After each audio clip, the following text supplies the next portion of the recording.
Good evening, everyone. I request everyone to please be on mute and also keep their videos turned off throughout the session.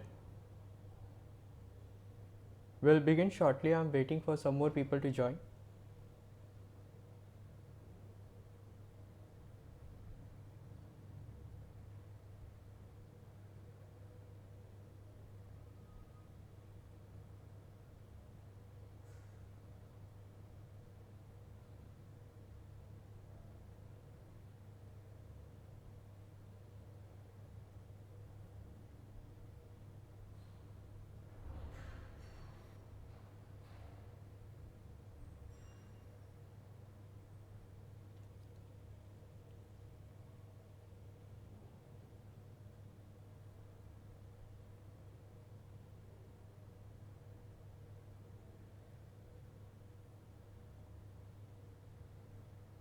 Okay, can you please confirm like if my screen is visible? Yes, can see it. Yes, is visible. Okay, thank Yes, you. sir. Yes, sir. Thank you.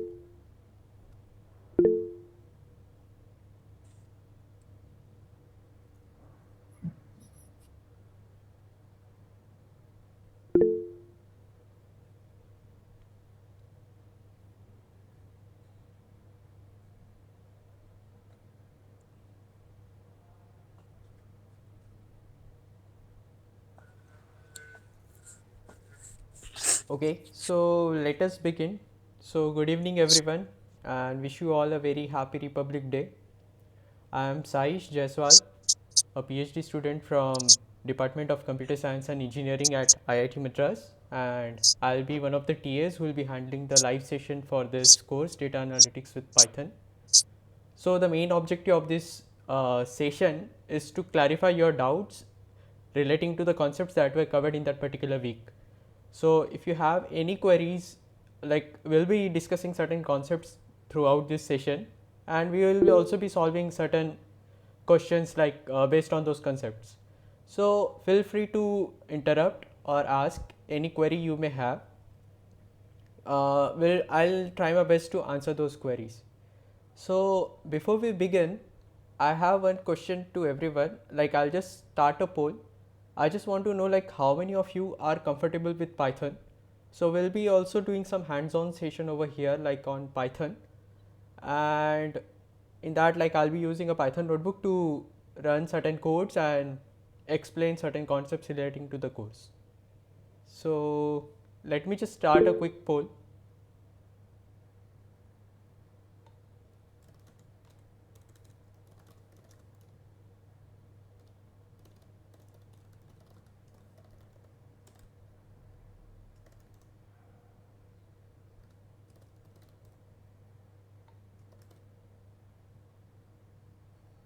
So it just asks, are you comfortable with Python basics? Yes or no? Yes, sir. Yeah. Yes. Yes, sir. Please be on mute. Like you can answer it in the poll. Like I have started the poll. For those who do not know where the poll is, you will have to go to the activity section. Please go to the activity section.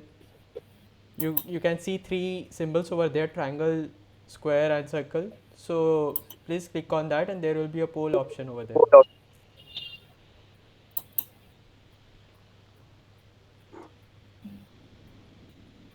Okay, there are some students, some people who are not yet comfortable with Python basics. Okay, many of you say that you are comfortable with.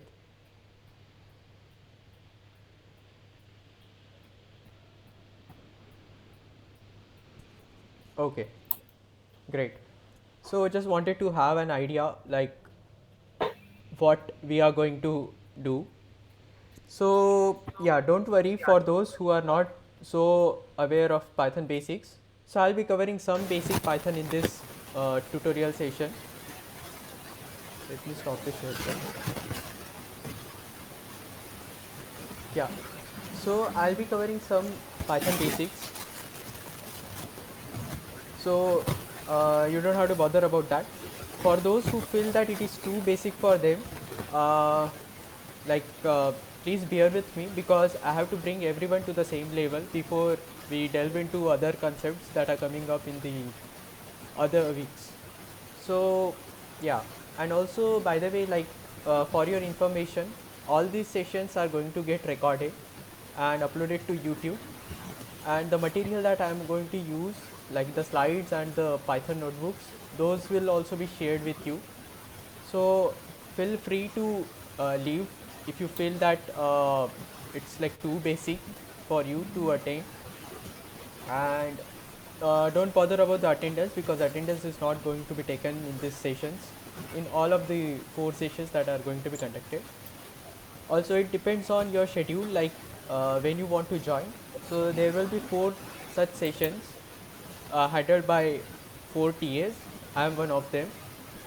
So you can join any of the sessions, and all of the TAs are going to cover almost similar material.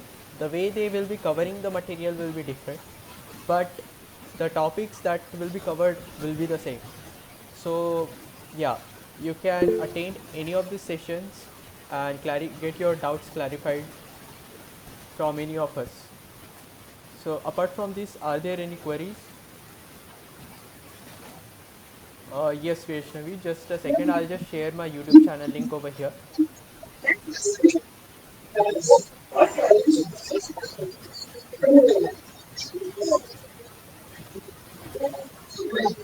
So I have just pasted the link to my YouTube channel. I request everyone to be on mute, please.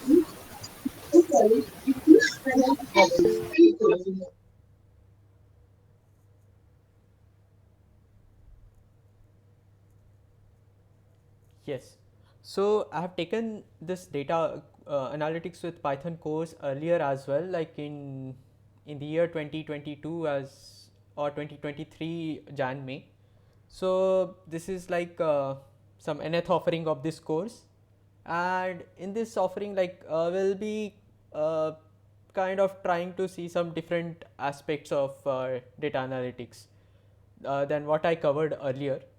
So yeah, apart from this, any other queries relating to the logistics of the course?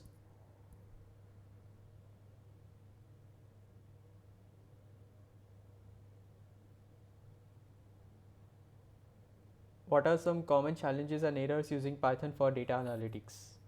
That's a very difficult question actually. Like it depends on the problem you are working on, Supratim. So yeah, I can't answer that directly.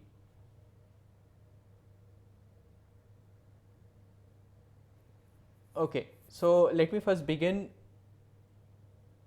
Let me go to the slides. We'll see what all topics we are going to cover today. So for those of you who joined recently, I am Saish Jaswal, a PhD student from Department of Computer Science and Engineering at IIT Madras. Okay, I hope the screen is visible. Can someone please confirm? Yes, sir. Yes, sir. Thanks. Yes, sir. Okay, so these are Yes, sir. this is an outline of the session. So in today's session, we are going to cover some basic introduction to data analytics, and we'll be kind of like doing a recap of whatever was covered in the Swayam lectures by Professor Ramesh. So yeah, we'll try to see types of data, levels of data measurement, and I'll delve into the Python fundamentals, especially for those who do not know Python at all. So don't worry about that. I'll try to cover it from the basics. So yeah, so feel free to interrupt me. Like if you are finding something difficult to understand, you can right away ask by unmuting yourself or put that in the chat. Okay, so after that we'll see some basic concepts relating to statistics, that like central tendency, dispersion, and then we'll discuss certain visualization or visual representation of data that can be used for data analytics. So I want this session to be interactive, like it should not be like one way. I want you also to respond to the queries that I'm going to ask. So yeah, let this session be interactive. And after this, we'll try to solve some MCQ questions, the kind of questions that you might expect in your examinations, NPTEL examinations. Okay. So the very first question I have is, what is data analytics? Can someone answer?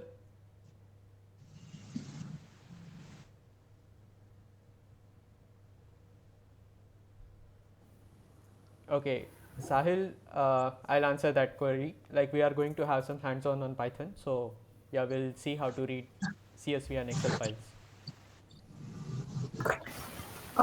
Can I answer the question for the data analytics? Yes, please. Hi, this is Shanti.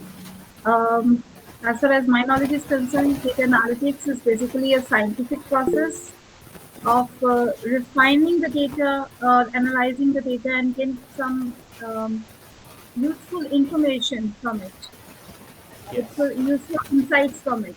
yes. So basically, it's like you have data and you want to extract certain information out of it by structuring the data.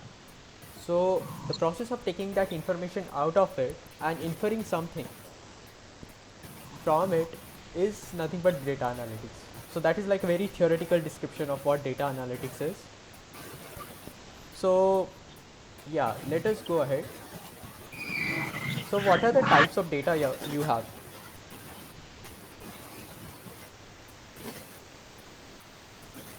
Anyone? Ratio data. Nope. Let me just join with my iPad. Nominal, ordinal, and Interval. nominal, ordinal, ratio, and interval. Discrete and continuous data. Okay, yeah, Structured and somebody answer this. unstructured, structured, unstructured, and semi-structured data. Okay, I'm getting some different types of responses. Okay, just want to know like if my iPad screen is visible.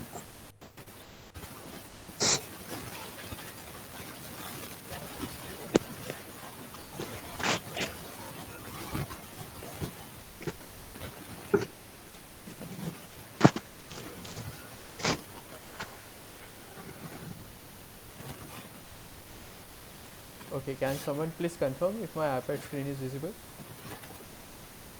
Yes. Okay, great. Yes, Yes. yes, it is Yes, visible. sir. Thanks. Yeah, okay. So the data can be of two types. What some people answered was the levels of measurements of data. So basically, data is categorized into two types. One is categorical and second is numerical. So what are the types of categorical data? Can someone answer? Like what are these categorical data? Anyone? The data on which calculation can't be performed. Okay. Like Yeah, As its country name name. suggests, it is Name. categories, right? Like So yeah, country name. yes. So For somebody, example, material status, marital status.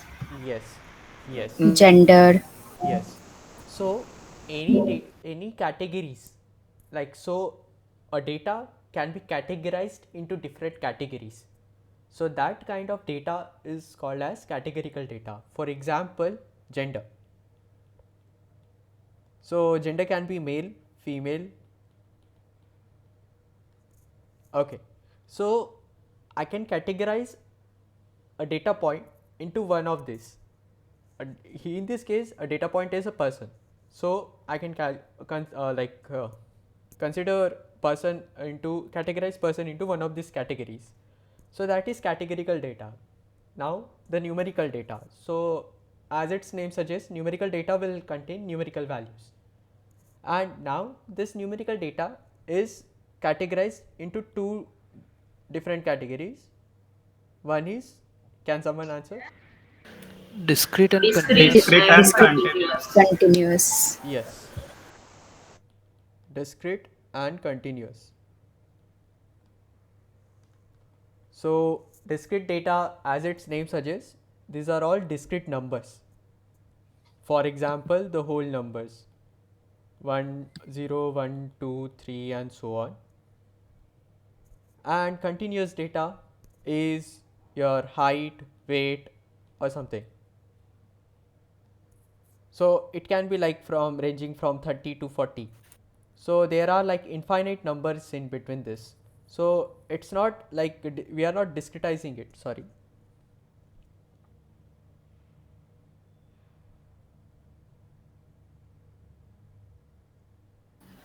Saish, you can use a Jamboard.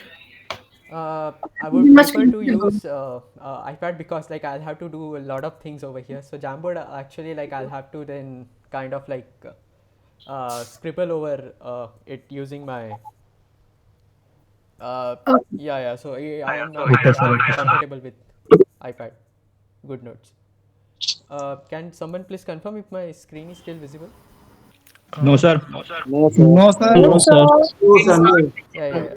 Please bear with me.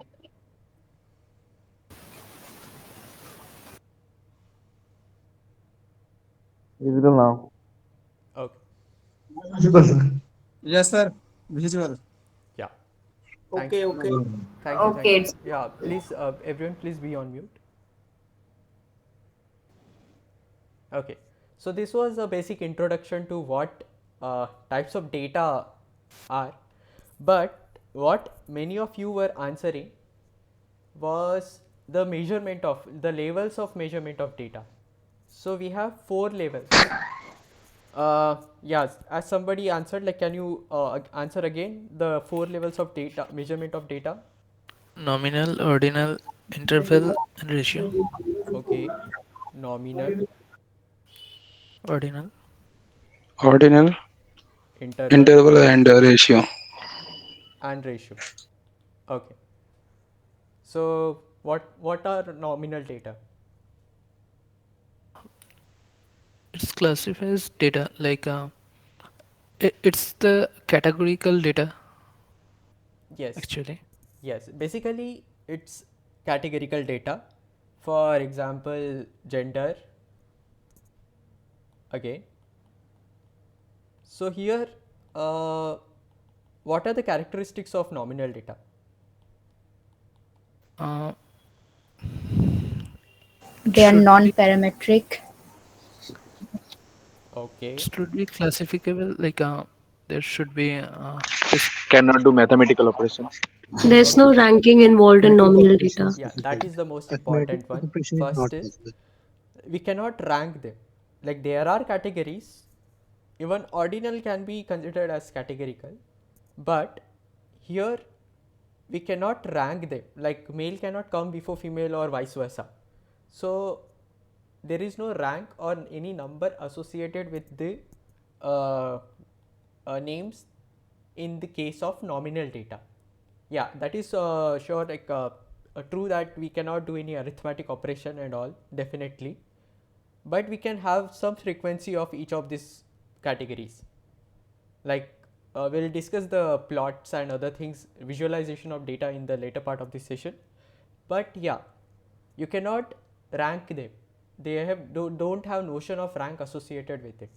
So now that brings us to the question: what are ordinal data in the case? In that case, any example? positions, hierarchies. Yeah. Student grades. Yes, that's the simplest answer. Student's grade. So grade can be A, B, C, D, and so on. These are also like some names over here, some categories. But we know that A corresponds to rank 1, B corresponds to rank 2, C to rank 3, and so on. So there is some rank associated with it. So the difference between nominal and ordinal is that ordinal data has ranking associated with the names or the categories. I hope that is clear so far. Yes, sir. Yeah. But one thing that cannot be done over here is you cannot do any arithmetic operation on this. Like you cannot simply add to grades or so on. So that is one thing over here to be noted. And then that brings us to the next level of measurement, that is interval data. Can someone please explain what interval data is? Temperature, Kelvin scale temperature. Okay, that is true, but what are the characteristics of interval data? We In, can in perform, we can add an Can add an Yeah, structure data here. but we cannot multiply the multiplication of the data can't add, change add things. the grades in interval data. Okay, these are all And like there is very, no true 0 point. yeah, that is For the example, that is the that year is that is the 2003 and 4, important point. difference That is 1. Yeah, that is the important point. The The data that can be interval, measured on scale. yes. So interval data will have numerical values associated with them. For example, temperature, but temperature also in degree Celsius or degree Fahrenheit. Okay, so why this particular temperature values are categorized into interval data? Because they do not have a true 0 point. Whereas in the case of Kelvin, that is another unit of temperature, 0 Kelvin means that there is absolutely no thermal energy present over there. But in the case of Celsius and Fahrenheit, there is no absolute 0 that is defined over there. So that's why like these data types or these temperatures are categorized into interval. So yeah, that is true that you can do arithmetic operations like addition, subtraction on this, but the main point to be noted over here is that you cannot have there is no absolute 0 point or 0 reference for this particular data. So that brings us to the ratio data. In the case of ratio, we have absolute 0, and hence the ratios means the divisions, multiplications, these make sense over there. Whereas in the case of temperature or year, like 1 BC, 5 BC, or AD, so there is no absolute 0. So that's why these data types are called, or this level of measurement is interval. And then we have ratio data, wherein we can have all these arithmetic operations like multiplication, division, and other operations that can be performed to the previous levels. Some people are asking some queries. Hi, Saish, this is Shanku. I didn't understand this true 0 point. What does it exactly mean? True 0 point. Okay, let me try to explain. So let's say I have uh, a temperature in degree Celsius. Okay, so 10 degree Celsius and 20 degree Celsius. This is as per my understanding, but if you find like making certain mistake over there, anyone please correct me. Yeah. I have an example. Okay, yeah, please go ahead. There's like our heartbeat. There is no 0 point. Zero heartbeat cannot possible until the human is dead. Okay, but how will you like quantify heartbeat? So if you can explain about another example for interval data.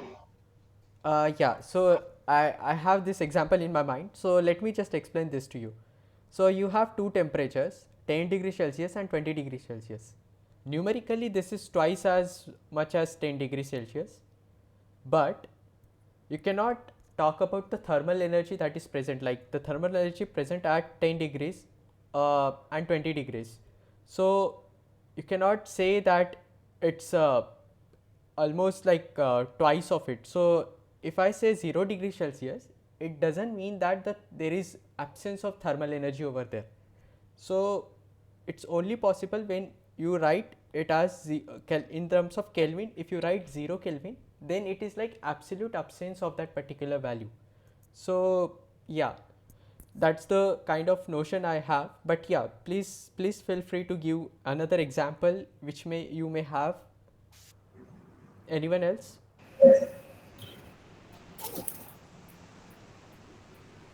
Actually, just adding to your points, Saish, just a little bit more. Mm-hmm. If you are considering the 0 degree Celsius, it doesn't mean it has no value.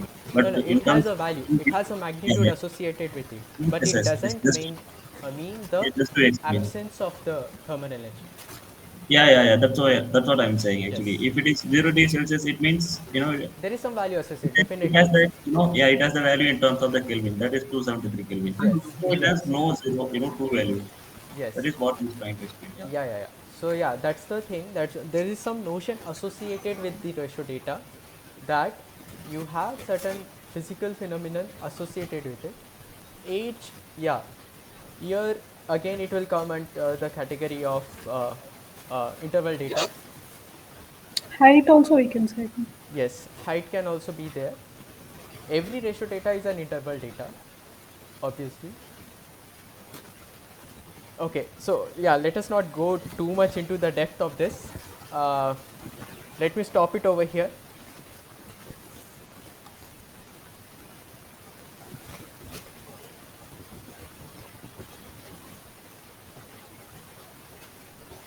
Okay, so that brings us to the point of Python fundamentals now. So for those who are finding it like very basic, please feel free to leave. The recording of this session will be available later on my YouTube channel. I'll just share the link for those who joined late. Just a second. This will also be shared on the Swayam portal. So let me just show you where it will be available. So there will be a link over here, live sessions or some demo sessions. They will add a link and it will redirect you to a Google Sheet where you can find the YouTube links to all the sessions, like the sessions conducted by 4 TAs. Like I am one of the 4 TAs who is going to have all these live sessions throughout the 12 weeks of this course. And parallelly there will be 3 more sessions. So the information would have been shared with you by NPTEL team. So you can attend any of these 4 sessions, and the recordings of all these 4 sessions will be available to you via our YouTube channels. Can I And ask you one question? yes, Sir, in every week after there is a session. yeah, every week there will be a session. So my sessions will be on the Fridays, like 6 to 8 p.m. like we are having today. So on every Friday there will be a session. So the link will be provided, or there is the The same same link will link will be be. there for all my sessions. Similarly for the other TAs, they will have their sessions on some other days. So yeah, you can join their sessions accordingly, like depending on your availability. It is not compulsory to attend these sessions. It's basically meant for those who are finding it difficult to understand certain concepts in the course. For those who are like pretty comfortable with the concepts that were covered in the class, so you are free to uh, leave the session. There is no attendance being Yes. taken. Sometimes it's easy the classes. Sometimes the classes are easy, but sometimes it's just too boring, or sometimes too difficult to understand what the sir is explaining. So it depends also. Like yeah, I can understand that. Like sometimes it will be like very difficult to grasp, or the concepts will be like quite monotonous. So Yes. yeah, I'll try to keep these sessions interactive so that you don't feel bored in the sessions. But Yes. Yes. at any point, like if you feel that like you are not getting anything, so please feel free to interrupt. Okay. Okay, sir. Thank you, sir. Okay. Hello, sir. Yes. Sir, can I ask you one question? Yes, please. Sir, can you tell, sir, how to, Yes. hello? Yes. I'm hearing.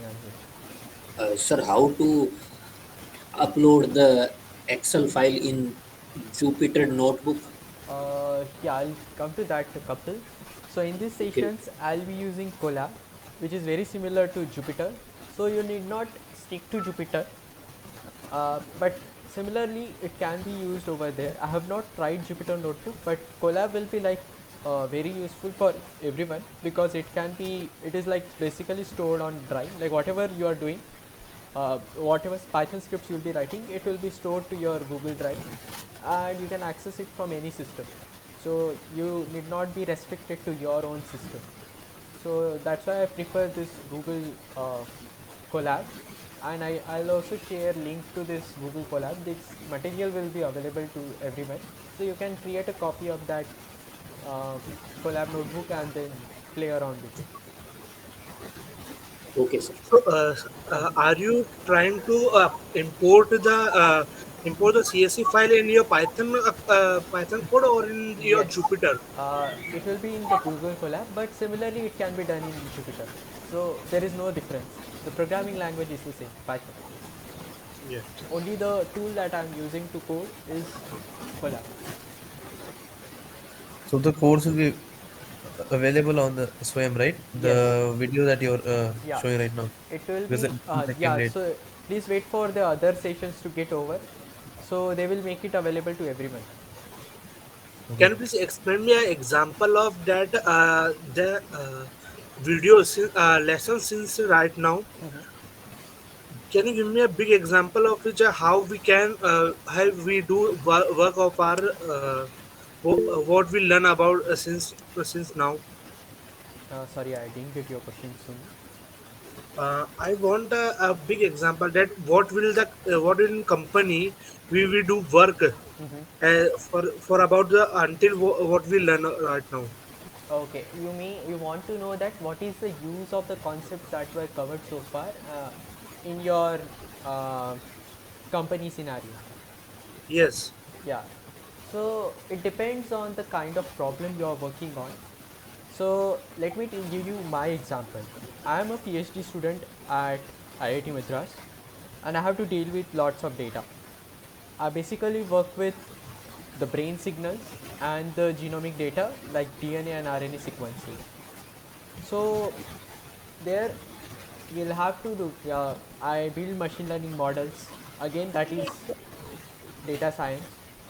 So when we build something or get some results, we have to analyze them statistically. So we'll have to do certain statistical tests. By the way, statistical tests were not covered so far, so those will be covered in the later part. So we do lots of statistical testing to see the significance of our results. Then So which there of are the this topics? Okay. So which of the topics we have to learn for statistics? Yeah, so it will be covered in detail later. But to give you an overview, we will be having different sorts of tests like the Z test, T test, F test, chi-square test. So all these different tests are applied on different sorts of data. I request everyone like who do not have any queries to please be on mute.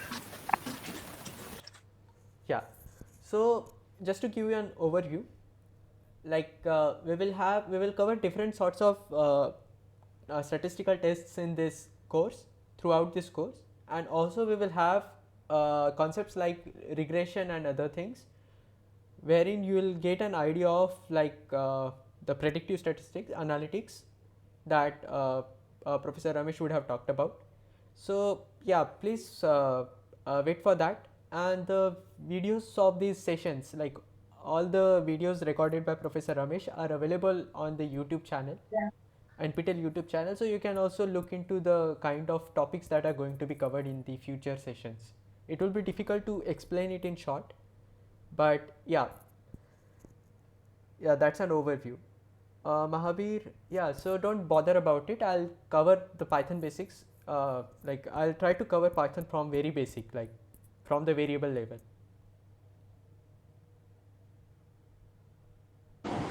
Hello. Yes, Sunil. Yeah, so actually, I had a question regarding this course. So, actually, is it fine if I'm not learning the videos that are present on the NPTEL portal from Professor Ramesh? Uh, Like, yeah, if no. I'm directly attending your session and I'm not learning Yeah, I from would that videos? recommend you attend those sessions first and then come to these sessions, because the kind of like these sessions are basically meant to clarify your queries you may have from those sessions.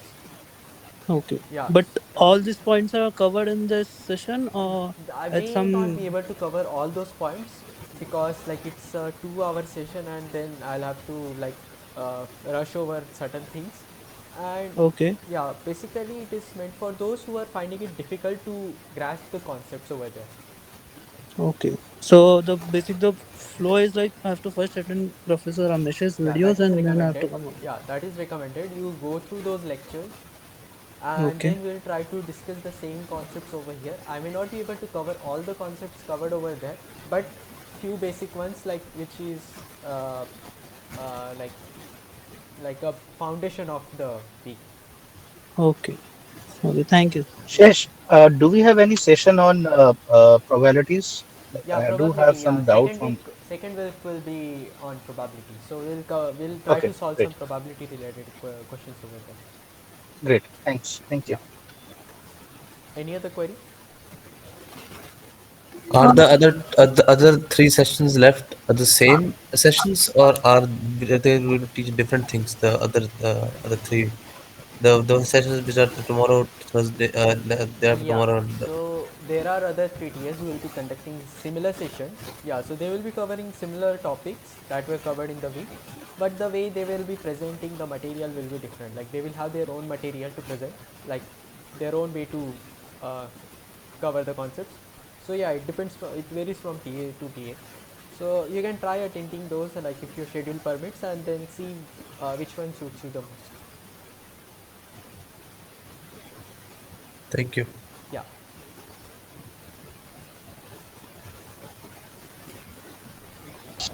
Arnika, no, it won't be enough. Like it won't be enough. You will have to have some experience in with data analytics. Uh, it doesn't matter like if you have a degree or not, but you should be able to analyze data. That is the core thing that is needed to do any task. Yeah, please. Yes, I'll just begin with Python. So sorry for this. So the tool that I am using is Google Colab. For those, I hope my screen is visible. Can someone please confirm? Yes. Yes, it is. Yes. Okay. Yeah, there I see there are multiple questions popping up. Yeah, please wait for that. We can try to answer them at the end.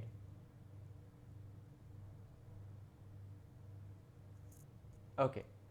So the tool that I am using is Google Colab. Let me just show you how you can access it.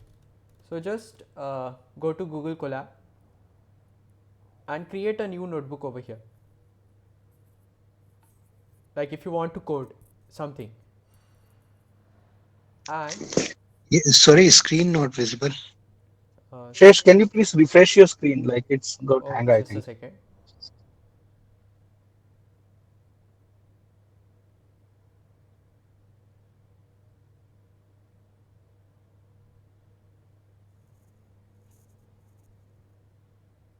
Okay, I hope it is visible now. Yes, sir. Yes. Okay. Yes, sir. Okay, so what I was saying is you can visit Google Colab. It's colab.google.com, or just search Google Colab. You will be redirected to Google Colab and you can create a new notebook over here. So the interface is very similar to what Jupyter Notebook is having. So you can have this different cells over here in which you can write your Python code and you can run them. To add certain files to this interface, you can use this. So I'll just go over here. So you can use this upload option. So I have already uploaded 2 files over here which were used in the first week lectures. So I saw some queries you had, like some of the people had, like they were not able to access the data or something like that. So for those people, you can find the data over here in the important data files. So you'll have to go to the SWAYAM portal, go to the course, and in the week 1 section there is this important data files section over there. So in this you will find these 2 data files, CSV and the Excel file. Like one of these is CSV Thank and you. one of the one is Excel file. So we'll see like when we come to pandas, we'll try to see like how to use this or how to read the data files in Python.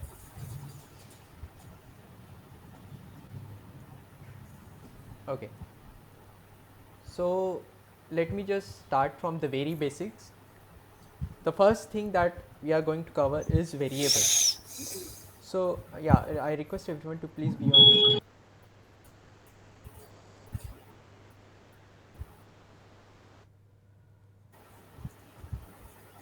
Everyone please be on mute. Somebody is still on mute.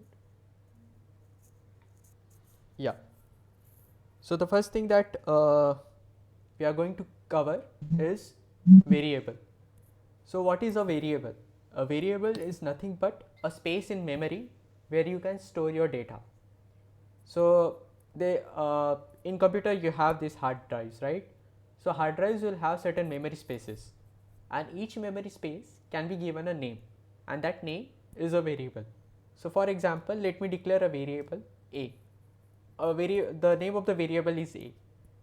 Okay, but before we delve into that, there are certain rules that you need to take care of while defining a variable in Python. I'm just declaring a variable a which is having the value 10, but coming to the rules, the variable name should always be starting with a character, alphabetical characters a to z or capital A to z or underscore. You cannot have a variable name like 12a. This is not a valid variable name in Python. Also, you cannot have special characters in the variable name, for example @a and all. So this is not allowed in Python. So these rules are like pretty much the same across all the programming languages, but there might be certain exceptions in certain languages. So yeah, you need to take care of this while declaring a variable in Python or any other programming languages.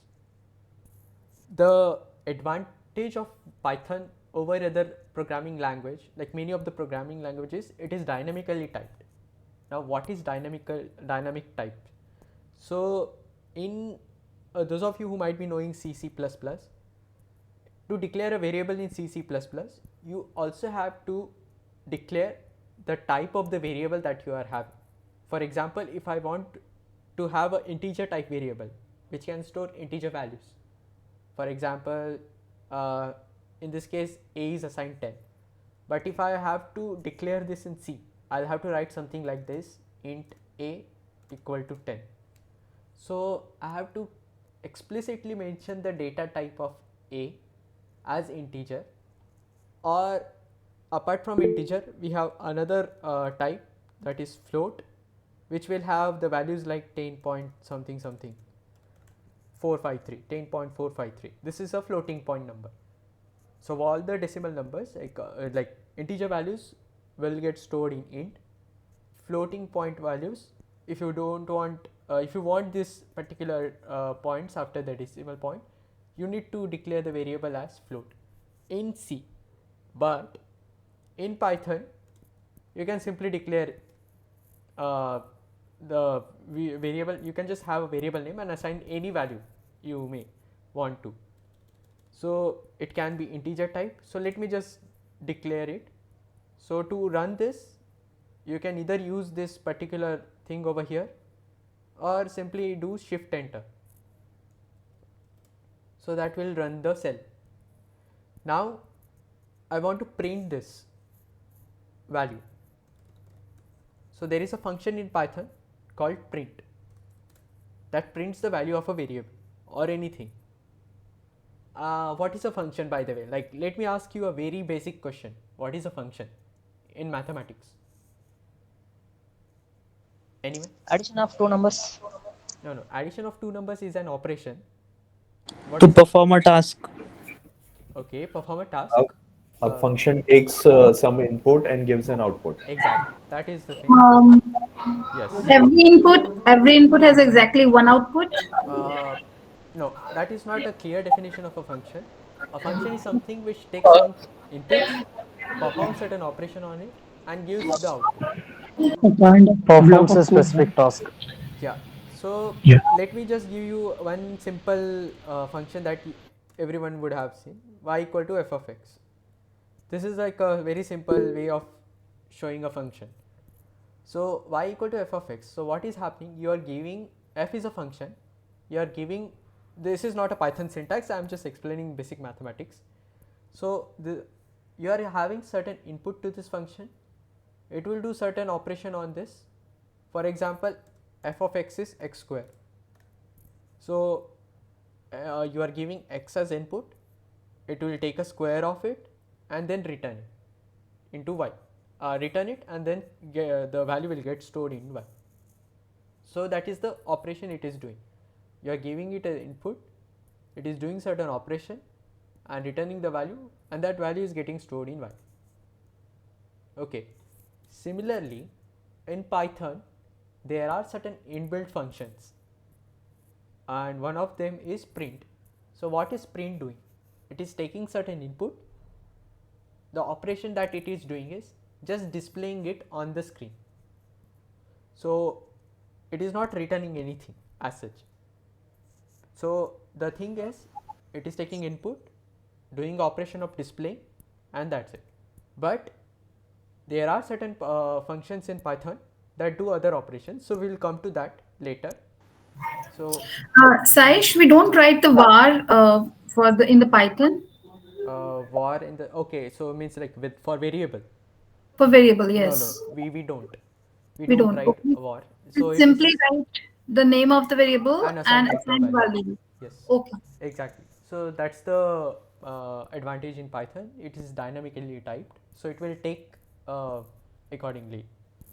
What is the difference between the var and let? Because at some places I see let also. I'm not very sure like which language you are talking about. Is it? It's JavaScript, local and global scope. It's talking about. Oh, I see. Like I'm not sorry. I'm not very aware about Okay. JavaScript syntax. Let has block scope and var has global scope. Okay. Okay. Thank you for the clarification. Fine. Thank you so much. Yeah, but in Python you need not declare the type of the variable. Yeah. So now, Sir, like, we have. uh, I am Mit Patel. Sir, we can use a we can use a different platform for Python coding. yeah, you can even use Jupyter notebook locally on your system, and there are other sources like Kaggle and other things. I think one of the team members in NPTEL would have given you a list of platforms that you can use. But what we are Can we going to use use in this, ideally, sir? what we are going to use is Jupyter, is Colab. Ideally, we can use. I would recommend you use Google Colab because it has all the features, and you need not install many of the libraries also over here. So some of you were mentioning that you were getting errors like df not defined or something. So or pandas not defined. So that happens when that particular library is not installed. I'll come to that. Let me just cover these basic stuffs, and then Okay. we'll see that as well, like what these libraries are and how to import them and all. So yeah, so this was the very first thing in Python of declaring a variable. So there is a memory in drive which is having the name a, and I am storing the value of 10 in that. I can also store say 12.45. Let me run this and print the value of a. So it is 12.45, and if it is 12, let me print the type of it. So there is a function called type. Anyone having any query? Okay, so I request everyone to ensure that you are on mute if you don't have any query, because it disturbs others as well. Okay, so there is another function in Python called type. So as its name suggests, what it will do? Anyone? Data type. Yeah. Print So the what is the data type. data type of that particular variable? Whatever variable I am declaring and assigning certain value to, we'll find the type of it. So right now a is having 12. Let me just print it again. So if I do type of a, you can see its type is int. So it automatically detects like what is the type of that variable. If I give it 12.45 say, Float. and type Float. will be float. So you need not explicitly declare over there the data type of a variable in Python. And there is another data type in Python. Dry run करके बता सकते हैं आप Sorry. Dry run करके इसको बता सकते हैं हम इनिशियलाइज नहीं कर रहे जैसे कि डेटा टाइप को तो वो कैसे मेमोरी कैच कर रही है कि कौन सा डेटा है ड्राई रन करके आप हमें स्टैक में बता सकते हैं So what do you mean, like should I dry run it? Means what do you mean by dry run? Sorry, I didn't get that. She is like dry run actually means she is telling you to have like background memory allocation, how the memory is memory allocated. Allocation Sorry, like yeah, that can't be done over here explicitly, like the way you do in C++. Yeah, so I hope that answers your query. Like you cannot declare a type of the variable and then assign it a value. I hope that was clear. Does that answer your query? Sorry. Okay, let me cover it and then we'll try to answer that at the towards the end of the session. Okay. So I can also have, please be on mute. I can also have a string value assigned to a variable. Let me just add it. So I'm assigning a string size. Yeah, for those who do not know, string is nothing but a sequence of characters. It can be a single character as well in Python. So I can have one single character also assigned to a variable, but you need to make sure that the characters are in double quotes or single quote. So let me print it and let me print the type of. So you can see the type is string, str. So these are the three basic types of variable: int, float and string. We have other data types also. We'll cover it shortly. But just want to know if everyone is okay with whatever was covered so far. Hi, I tried doing this type thing, but it's not showing any output. It's running blank actually. Okay. Put the variable in Yeah, brackets. you'll have to enter the variable over there. I have put it in brackets only. Type bracket open, A bracket close, semicolon, and then control enter. No semicolon, I think. In the recent versions of Python, it also accepts semicolon, but you need not give semicolon over here. In Python, the indentation is must. Like you need to have indentation. I will cover that as well. But semicolon is not necessary in Python. Okay, I removed the semicolon. It worked. Okay. Thank you. Great. Okay. So yeah, these were the three data types. Now another data type, built-in data type is list in Python. List is nothing but a collection of objects. The objects can be integer type objects, string type, float type, or a combination of all these types. Request everyone to please be on mute. Yeah. So I can have to declare a list in Python. You use these square brackets, and you can have comma separated values over here. So say I have a list of 1, 2, 3, 4, 5. Let me print this and let me also print the type of a list. Please, whosoever is on unmute, please mute yourself if you don't have any query. Yeah. So list is another data type, built-in data type, and you can perform several other operations on list. For example, let me just declare one more list.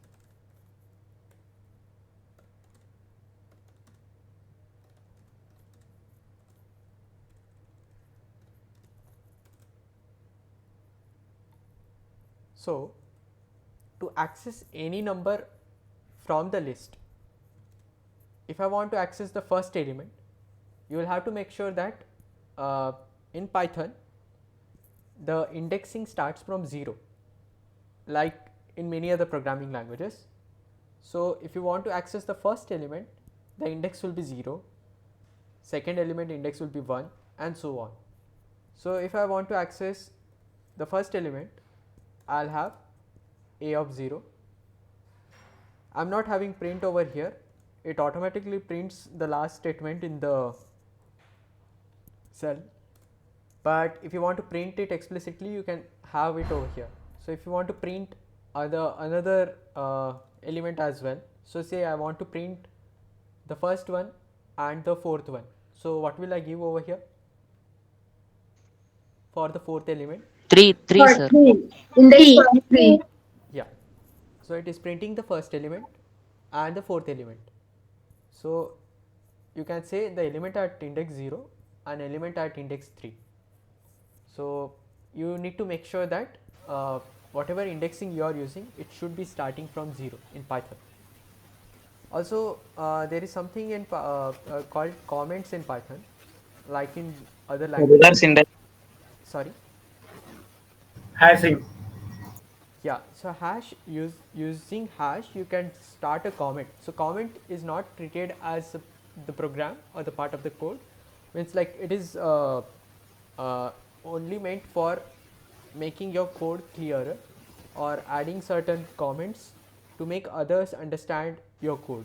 So I can add the Sir, comment over here, like printing the sir, it first. is used to rough work in Python. Sorry. It is used to source. Sorry, it is used to write rough works in coding. Rough work in the sense, I assume that you are saying the rough comments or like comments that you want others to read. Uh, Sir, Just the like for more understanding. yeah, so it's basically Basically, to provide description yeah, about the code. basically to provide description. Yeah, that's the apt definition. So yeah, so The if somebody else comments will increase the readability of the code basically. exactly. So in companies or in research domain, you are expected to write like thousands of lines of code. And if a person were supposed to read that code of yours without any comment, the person might like simply be overwhelmed to see all that variables and the functions and all crazy stuff over there. So you need to ensure that to enhance the readability of your code, to explain line by line like what exactly your code is doing. So you'll have to add comments to it. That is a good Uh, practice to do.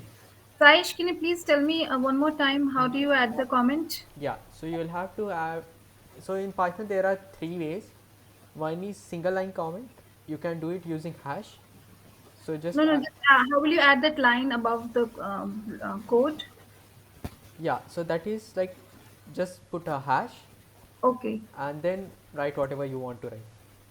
Okay, just try to add the code over there. Okay. Yeah, so printing the first and the fourth element of a list.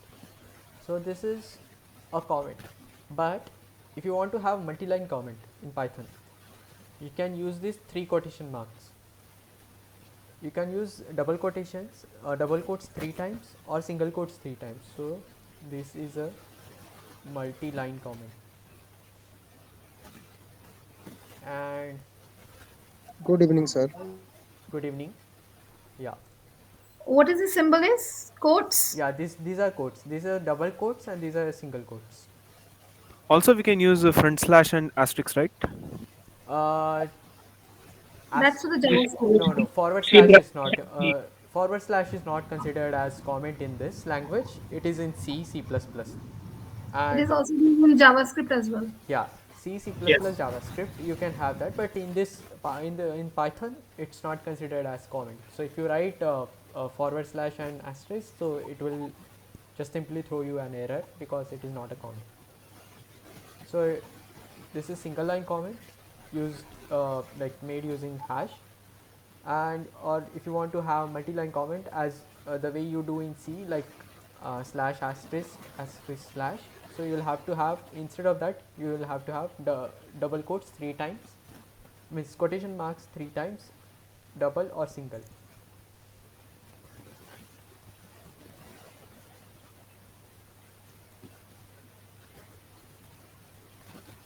Okay, I hope the part till here is clear. So this was first what we discussed was the variable types, different variables, like the rules to declare variables, then the kind of values you can assign to variable, the three basic types, int, float and string, and there is one more type called list. There are more types I'm not sure if I'll be able to cover all those. So there are tuples, there are dictionaries and other types of variables in Python, or data structures in Python. So we'll see, like as we proceed, like if I'll be able to cover all that. So yeah, these are the basic things that you need to know. Now you come to Are huh. are these lists similar to array? Yeah, lists are similar to array in C, C++. So is it contain only one data type, or it can contain different Yeah, data type at a time? the thing over here is like it can have multiple data types as well. So let me just show Okay, you an within a example. array, Yeah, within a single list. yeah, within a single list you can And have multiple data types. So say I have so one, and also yeah, I can also have Saish over here, and I can have 2.45. It will still be a valid list. Let me just print this. okay. So it's not strictly a type. Yeah, so it doesn't have a strict type that the way you have in C. So Yeah, and one more question is that you talked about tuples and dictionaries. So can you give a reference to other data types to it, like in different language? I think dictionaries are similar to hash maps. If I'm wrong, correct me, please. yes, dictionaries are nothing but maps, and these are named differently in different programming languages. Okay. And what about tuples? Is Tuples it are linked list actually kind of stuff? no, no, no. So list is actually the linked list sort of stuff. It's And similar to array. no. Uh, What about tuple? Tuple. So tuple is also similar to lists, but the difference between list and tuple in Python is that the lists are mutable. Once you declare a list, you can add more elements to it. But once you Okay. declare a tuple, so let me just show you quickly. Others, please don't get confused. You can ignore this. So to declare a list, you use square brackets, but to declare a Yeah. tuple, you use this parenthesis. This is. Yeah. So the moment you declare a tuple, you now cannot edit it. You cannot add. So I was coming to that. So for It's like a constant stuff. Yeah, yeah, saying. it becomes a constant. But Okay. the thing is, then it comes to the advanced lectures. Like even the elements in the tuple, if the elements in the tuples are mutable, you can mutate those. Okay. But you cannot mutate the tuple itself. For example, Yeah. if a tuple is having a list 1, 2, 3, I can change this list, the content of this list, but Okay. I cannot replace this entire list element as it. Oh, Yeah. oh. So Yeah. Thank you. let me come to that. So I have this list. So thank you for your question. You're welcome. Yeah. So if you want to add something to the list, so there is a function called append. So to add something to the list A, request everyone to be on mute. Yeah. So I have a list A and I want to append a value to it. So A is having presently 1, 2, 3, 4, 5. To append something to list, you just have to use this dot operator and append and the whatever value you want to give. Say 10 or 100. So A dot append and let me print A. Okay. So you can see that the value 100 got appended at the end of the list. So there's one question from myself. What is the difference between the append and extend method? Yes, I am coming to that. So this is the append method.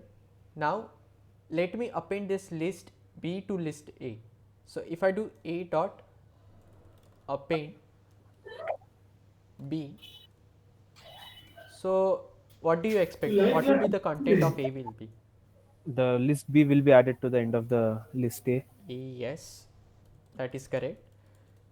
So if I just print A now, you can see that the list element is also added over there. So the list didn't get like appended as such, like the elements didn't get appended, but the entire list got appended as a single element. So a list can have, like as I told, it can have multiple types altogether. So it can have integers as well as other lists into it. So these are nothing but the 2D lists, the 2D array kind of you have in C, C++. So you can Sir, have what is any the dimensions. difference between append or insert? Append or insert, yeah. What is that? So Can you insert, please re-elaborate it? yeah, yeah. So insert, you can insert at a specific position in the list. So for example, if I do a dot insert at position 1, I'll insert Saish.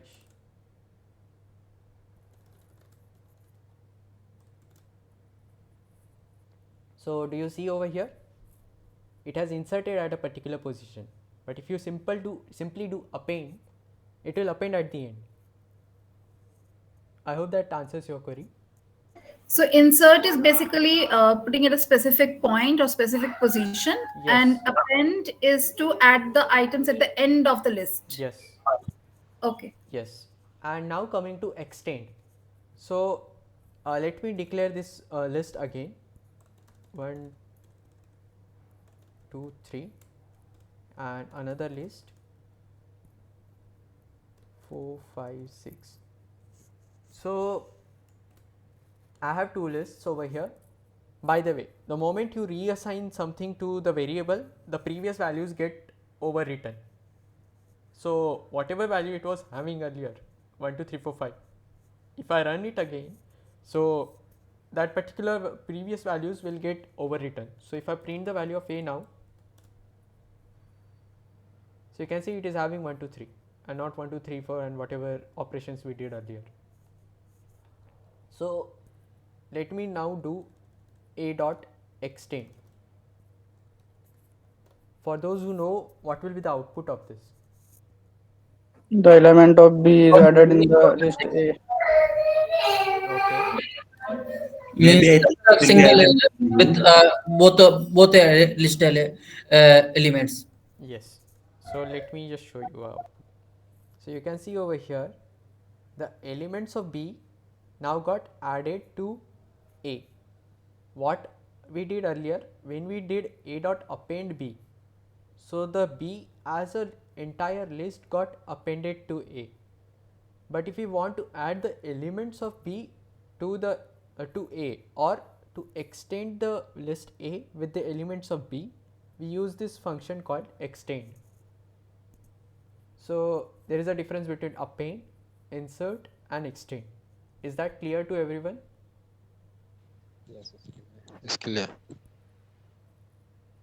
What about others? Yes, sir. It's clear. It's clear. Yes. Yes, sir. It's clear. Okay. Yes, sir. I'm sorry if I'm not able to see your queries in the chat. You can unmute yourself Yes, and sir. ask. Okay, so this was one thing. Another thing is, Can I ask one question? Yeah, please. Yeah, my question is these functions like print, extend, and appended. I mean, do I need to memorize this function or Not necessarily. There is always a documentation available online. So if you don't know, even I don't remember anything as such. This is like I am using it for a long time, so it's in my memory. But there are certain functions that you need not remember. Like there are like hundreds of libraries in Python, and you cannot remember all of them. So you can simply go to the documentation of that library and then get to know what exactly that particular function is doing. Okay. And one more thing, yeah, actually, please could you explain that? I mean, when should we use first round bracket or square bracket? I mean, what are the relevance of this Yeah, brackets? so this is like defined already in the language. So that is the syntax of the language. To if you want to access certain elements of a list, you will have to use the square brackets. For any function to give inputs, you will have to use this round brackets or parentheses. So these are the rules that are defined in that language. So like human languages have certain rules or grammar, all these programming languages also have certain rules or grammars that you need to follow. Okay. Yeah. Can I have that? I mean, any reference for that? Yeah. Any document? So I'll recommend everyone. There is a site called W3 Schools. You can go and have like the Python tutorial from very basics over there, like right from printing something to the variable, like the basic syntax, the kind of variable, the data types, and so on. Like you'll get to know like everything, and you can also do some hands-on over there. Like there is this try it yourself section, so you can run your code over here. means whatever code they are, sample code they are giving, and play around with it. So yeah, I would I would Thank you. recommend everyone to please visit this. I can also try to cover certain topics from this particular website. So yeah. Yeah, actually, Hello. I am not from the language. I mean, I don't have any previous knowledge of language. I use Excel, so that's why I'm Yeah, asking yeah, for. yeah. So yeah, W3 schools is like the best place to go for anyone who is starting with the basics. So yeah, you can definitely visit Python or any other programming language you want to learn, and they'll cover uh, all the basic stuffs with certain example like you see over here. So for strings, you will have like how the strings are declared and how you can print them. Yeah, by the way, like Thank you. I told you about the comments, right? You can have multi-line comment using these three codes, but if you have it like as assignment to a variable, that becomes a string. So you can have a string written on multiple lines and it can be assigned to a variable. So this will be treated as a string, but if this variable were not there, like this part were not there, then it would have been a simple uh, comment in Python. So the extend function can be used with the similar data types only, or it can be used with different kind of stuff. Like just I'm extending something. Yeah. So List yeah, from you can total data extend that. types. So let me just do this. Um, Let me if declare I'm an having a variable in this sense, if yeah. the extend function will have. So I am having this. Okay, Saish, Rohan, or any other name. Okay, so I am having this list of uh, uh, strings. Please be on mute. I am having this list of strings, and I have already this list A, which is having 1 to 6. Now, if I extend A with C and print A, so you can see that the values got extended, means the list got extended with the other list. So it doesn't matter what data type or variable types it has, you can still have. So if C is a tuple, then also the extend is Yeah, working, or so will yeah, run error. so let me just declare a tuple over there. 1 2 3. Yeah, no. You cannot extend a list with the tuple, but if this list D is a list containing a tuple, then you can extend it. So You can use a list function, right? yeah, you can. So the thing is, like, if you use the list function, okay, so it is going to be a bit confusing for other people, but there is a concept called as type conversion, wherein you can convert a variable of certain type to another type. For example, a let me just use some other name, f. Can you extend dictionary with list to tuple, etc.? You cannot directly, but if you can extend a list with another list. So if that particular list is having a tuple, you can extend. So I was just giving this example. I'll come to the type conversion question somebody raised.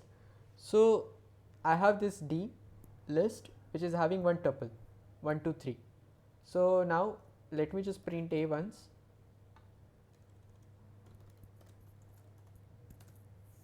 Okay, I'm running out of time, like it's already 7:12. So A dot extend D and print A.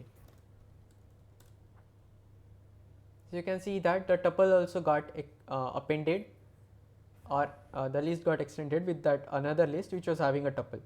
But if you were to do, like, if D were a tuple, just simply tuple, not a list, let us see what it does.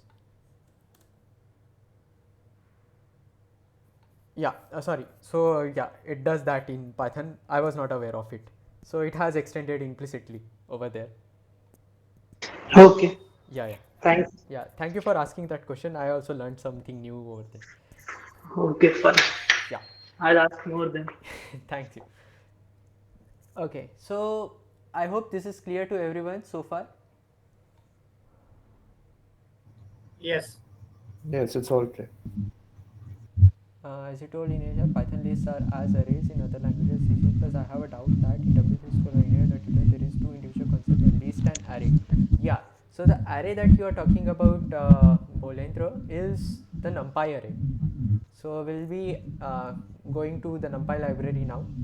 So before that, let me just show you certain operations that you can perform on variables. Please, everyone, please be on mute. So you can add two variables, you can subtract two variables like integer types, and you can multiply,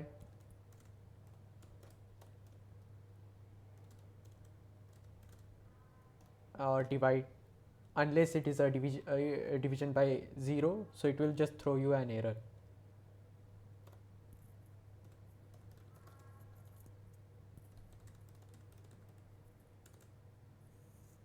Okay, so these are the operations that I performed on these variables.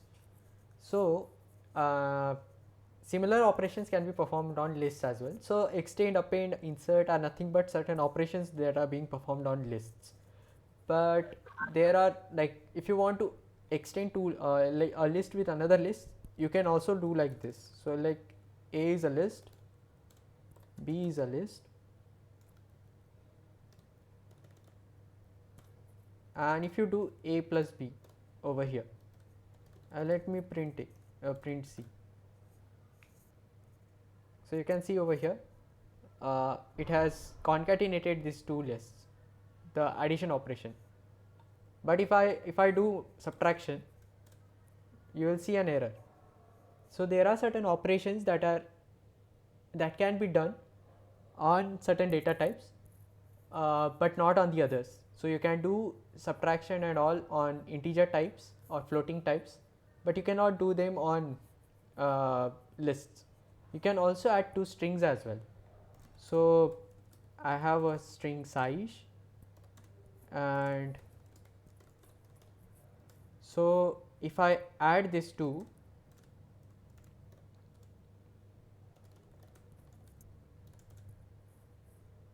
so you'll get a string which is like concatenation of these two strings. To have a space over there, you can just simply add a space, or you can also do like this, plus some empty string and plus. So yeah, so the motivation of giving this example is that there are certain operations that are applicable to different data types, and they do similar kind of tasks, but they are Saish, not there always. is also a method called join, right? Yeah, there is a method Through which called, we can yeah, join two two strings. strings. Yes, exactly. So Concat? no, there is a method called join actually. So you can join a particular list of strings with a separator. I don't remember exactly the syntax, but let me just After every character, the yeah, character after which you every are character it will yeah, join. which we are going to add, yeah, it will be added after every character Yeah. of the previous string. So let me just have a list.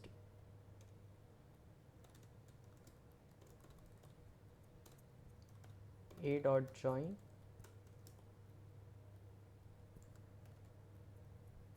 I hope this is the syntax. I'm not very sure, or it's the other way around.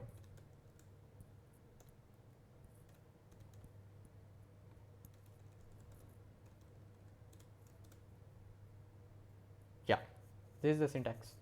So whatever string you want to join in between all the strings in a list, you can do that using this join operation. Yeah, sorry for this, like this is not important for everyone. This is, I'm just talking about the operations that can be performed on different data types. Hello. So if I have three strings, so you can see Saish, hash hash, Jaswal, hash, hello. So whatever string you want to separate or concatenate this particular strings of list of strings with, so you can use this particular function called join. Yeah, so let us not delve like too much into all these operations. You can definitely visit W3 schools and get to know more such operations or functions over there. I want to discuss libraries now.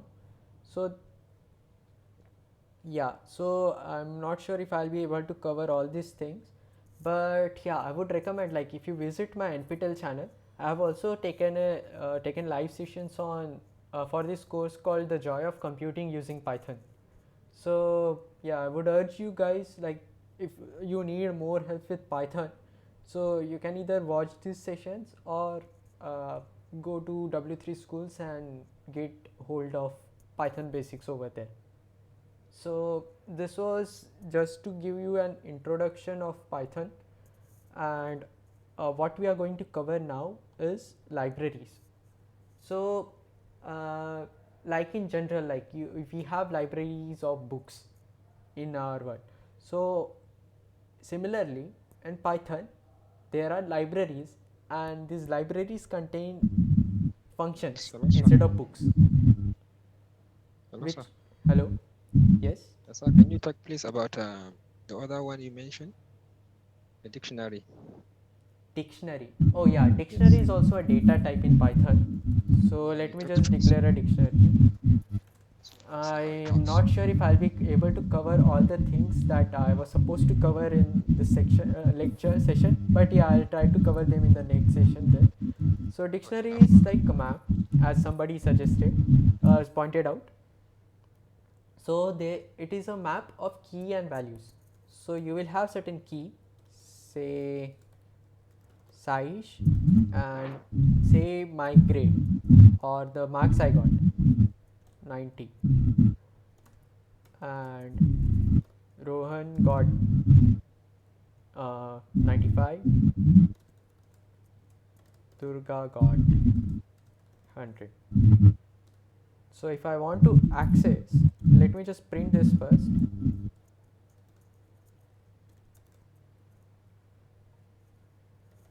and type of B. So this is dictionary.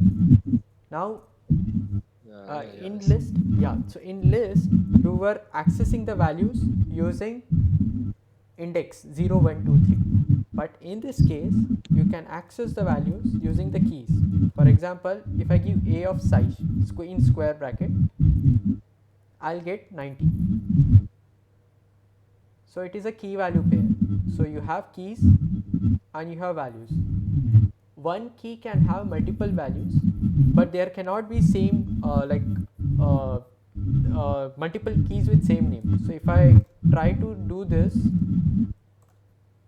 so it will let me run this once. So you can see that the keys are unique in dictionary. So even if you have add one more key with the same name, it will be overwritten with the latest key. So I had the Saish having 90 marks and Saish having 10 marks, so it got overwritten, and there will be like only one key. But in dictionary you can have multiple values with same. So sorry, in list you can have multiple values, repeating values. It doesn't matter over there. What about set? Yeah, set is also one of the data types in Python, similar to list and tuples, but we won't go into the details now of set because Yeah. I have to cover the other libraries. But yeah, Yeah, I'll totally understand. yeah, Yeah, yeah, it's please. okay. Just have an insight. Thank you, sir. Yeah, yeah, thank you for asking the question. Yeah, you're welcome. Yeah, dictionary actually was also necessary for Python pandas data frame, so we'll be covering pandas library later. So yeah, let me come to that. After delivering talk. Sorry. Sir, some of the persons whose mic is on, so we are Oh yeah, yeah. requesting. I'll just mute them. Yeah, I request everyone to please ensure that you are on mute. I'm muting everyone. If you have a query, you can unmute yourself and ask. But please remember to mute Sai, yourself. Sir, I have a question. Uh-huh.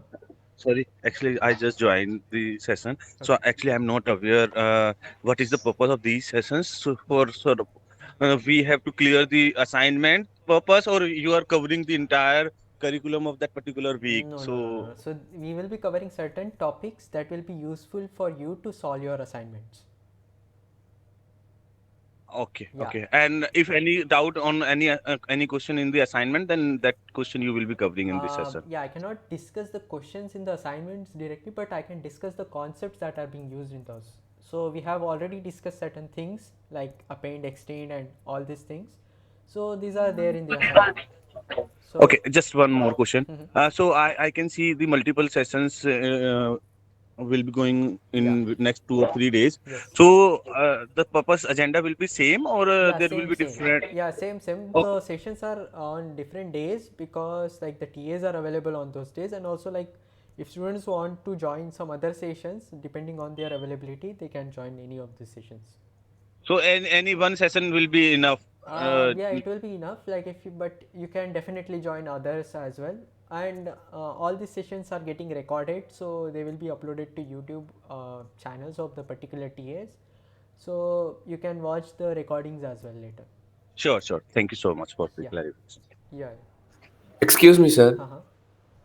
So, what's the difference between data types and data structures? Data types are the type of that particular data variable. So I'm having this variable a, so its data type is dictionary, whereas dictionary is the data structure. The way you structure data, the store data, that is the structure of your data, that is data structure, and the type of the variable is called as data type. So the variable a is of type dictionary, whereas this dictionary is the data structure. Okay, sir, but in some of the textbooks, dictionary is mentioned as data type. So, what's Data that? type, so the data type name is dictionary, and that structure is the data structure.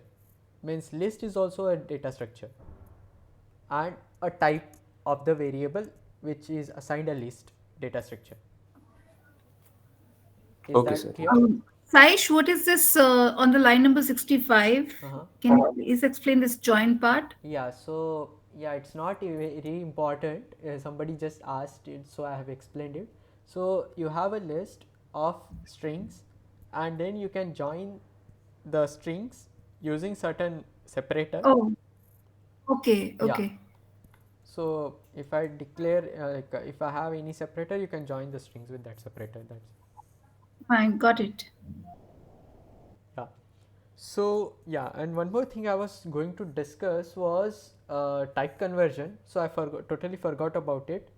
So if you have a variable 2.3, a equal to 2.3, if I print type of a, so it will be float, but I can explicitly convert it to int by declaring it as int. So you can see the type of a is int, but if I print the value of a, you will see that it got truncated to 2 and not 2.3. So that's the thing. So you can similarly a tuple can be converted to list, a list can be converted to tuple, and so on. So yeah, I won't go into the details, but yeah, I would urge everyone to look into the details later. So this is called as type conversion. You can convert a type of the data type of that particular data value to some other type. So yeah, you can read more about data structures and like the data types. So basically, dictionary is a data structure, and the type of that variable which is having the dictionary data structure is dictionary. Okay, I don't want to confuse any further now. So let us let us proceed with the libraries now. So as I discussed, like in other like in actual library where you have multiple books, in Python there are libraries that are having multiple functions. So to cover that, first I'll have to cover the functions in Python. So we saw these different functions like type, print, and so on. So these are all inbuilt functions in Python. But if you want to define your own function in Python, you can use this syntax def function name. So I'll just write fun name and the input you want to give. So say I want to write a function, I'll just put a comment over here. function to find average of two numbers. So as we discussed, what will be, so let me just write it as a comment. So I want an average. So I have a function called func or function. I want to give two numbers to it, a, b, and it should compute the average of this two number and return it. So in Python, to declare a function, you will have to use this keyword called def. By the way, for variable naming convention, you can also not use the keywords that are there in Python. Like for example, print and all. So you cannot have a variable name called print. So that will be a problem. So you make sure that your variable names are not the keywords in Python, or it is applicable to any other programming language. So def is a keyword to declare a function. Then you will have to give function name and the inputs that it will accept. So if I just want to give two inputs, two numbers, and then you will have to have like this colon, and a function computes something and returns it. So I can directly write return a plus b divided by 2. Okay, so this is a function. You can also do like this, c equal to a plus b by 2, which is a good practice to do. You are doing certain operation and returning this, and it is also a good practice to give meaningful names to the variables. For example, avg, and I can have this as num1, num2, and you are taking the average of the two numbers. So you see that without having any comments, even if I remove this comment,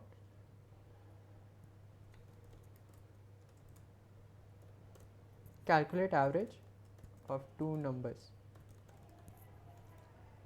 So I can have this variable function without having comments, and still you are able to read it. So that is the advantage of having some meaningful names to the functions and variables. But if that's not the case, you should, but anyway, even in that case also, I would always recommend you to add comments to the code for others to understand it easily. So finding average of two numbers. One thing that to be noted over here is there is this indentation over here that is added. So for every block of code, you are going to add certain indentation in this. In C++, it used to be like you have certain thing and you have this braces over there. So in that you can write. Even if you don't write this, add this space over there, it will be still okay because these braces are doing that job. But in the case of Python, we don't have these brackets to define a block. So for that, you will definitely have to have need to have this spaces over there to mention that this particular lines of code are under this block def function. I won't cover the loops and all, but in the case of loops also, you will notice that there is an indentation. So there is this while loop, for loop to repeat certain tasks, to print some values in the variable like list and all. You will have to have this indentation over there. So you can see over there, for x in fruits, print x, and if x is banana, break is nothing but coming out of the loop. So yeah, please don't get confused. This is, I just want to show that there is some indentation happening at every block. So I have So, uh-huh. if we want to take the input for A and B from the user, like number 1 and number 2 from the user, and then calculate the average, how can we do that? Yeah, so for that there is function called input. So num1, or let me just declare it as A, input, B, input, and then I'll have this function c equal to calculate average of two numbers. I'll give a and b over here and then print a. So if I run this, it will give me a prompt. So I'll give 1 and then second You must enter, and then it will, sorry, there is some error over here. you must have given C inside print statement. In A and B, you should mention that data types. So coming to this point, whatever you read in Python from the user, it will always be in string data type. So as I said, you will have to convert it explicitly to integer. So you can do that like this. So a equal to int of a and b equals to, so let me just first print this, like the type of a and b. I'll print a and b. So thank you for asking that question.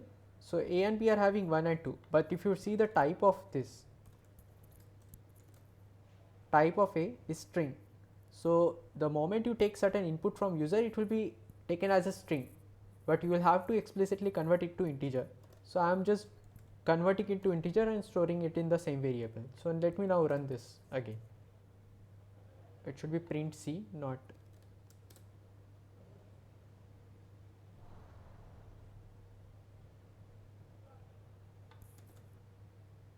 yeah. So I am entering 1, entering 2, so it is working fine now.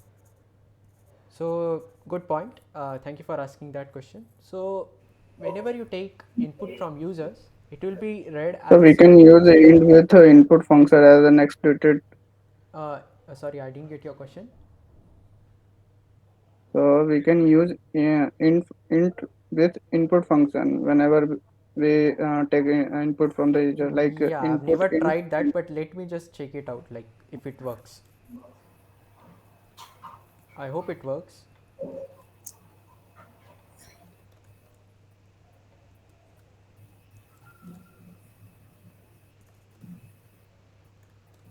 By that, Yeah, we can it also worked. use. So yeah, you can take input, and then whatever input is being taken, it is going to integer function, and then it is converting to integer and then storing it in. Sir, one question. In the function, we are using the return, function. Yeah. Why can't we use the print? What is the difference between these two in the function? Because I always seen that many of the places the Yeah. people are using So return. return is like, see, in any mathematical function, y equal to f of x, or say x1 x2. So it is taking inputs, doing certain operation on it, and returning the value to y. So to return that value, you will have to write this return. The print function also doing the same thing, right? No, print function, Yeah. it simply prints the value. So what it does, it takes some input and prints it. It takes the input, prints it. It is not returning anything. If you just do like this, c equal to print a and then print c, you will see none over here because it is returning nothing. It is printing the value. It is printing a is getting printed over here, and the function is returning nothing. So that is being printed over here now. Is that clear? Please everyone, please be on mute. Is I, that clear? no, sir. Actually, anyway, in the function, in that calculate average of two numbers in that function, we assign the variable average, right? Yeah. So if you print that average, also we Yeah, can you get that. can you can do like this. See, I got your point now. So you can print average over here, but in that case, let me just show you. You need not have this print c. Okay, let me just have this print c as well. So earlier it was 1, 2 and 1.5. Now let me just do the same thing without returning anything over there. 1, 2, 1.5. Okay, so this 1.5 is being printed by by printed internally over here, but c is having nothing in it because the function is not returning anything as such. So to return the value of this average and then store it in C, you will have to have this written over here. So it will return this and store it in that variable.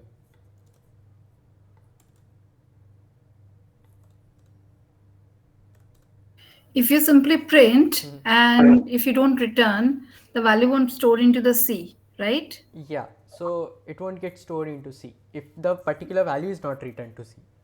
Okay, so if I use a return, I can use the value of the C anywhere else also, which means it has been stored and now I can use it somewhere else as well.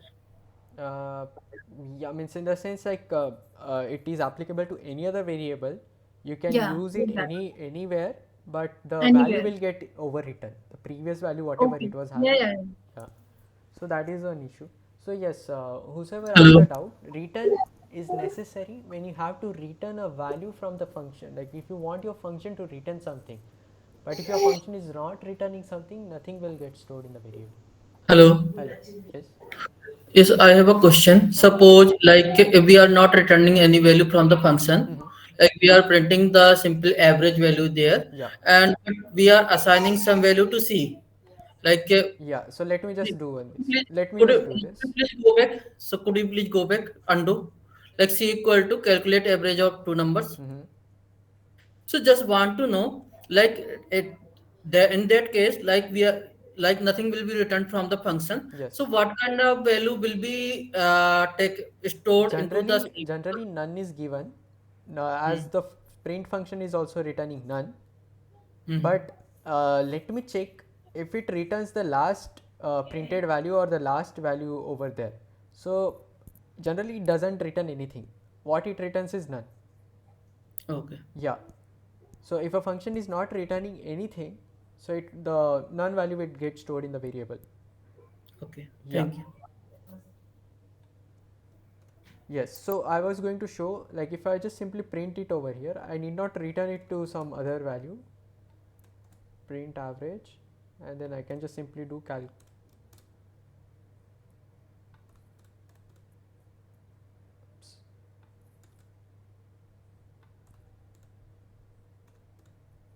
Yeah, so it is simply printing that inside the function itself, and I'm not returning it to any other variable. Okay, yeah, but I'll definitely urge everyone to go to the details of functions. So there is a separate topic in this W3 school called function, so you can look into it. Okay. Thank you. Yeah, coming to the libraries. So to import a library and use its function, you can use this function called use this keyword called import. So import numpy. Numpy, as its name suggests, it's numerical Python. So it has all sorts of numerical operations that are available that you can do on arrays. So as somebody pointed out, there are two data types, array and list. So the notion is similar, but in the case of array, these are treated as vectors in mathematics. So in physics you would have, those of you who know, or in mathematics in general, there is a concept of vector. So I have two vectors in space. If I want to do certain operation like adding two vectors, multiply or taking a dot product of two vectors, or taking a cross product of two vectors, or adding two matrices, so these all operations can be done in numerical Python. But you need, as I said, you need not know all the details like all the function names. You can simply just type numpy. You can go to this numpy documentation. So if you search numpy, you will get the link to numpy documentation, and then you can look into all the functions it has. And if you are not sure about, like if you want to search any specific function itself, like what does numpy.array do or numpy.array do, so there are other forums also wherein people have put uh, their answers, so you can look into that as well. So you need not remember everything from every library. There will always be some references available online if you are stuck somewhere. Even in W3 school you will have a tutorial on arrays. So over here, yeah, so there is a special topic on numpy arrays.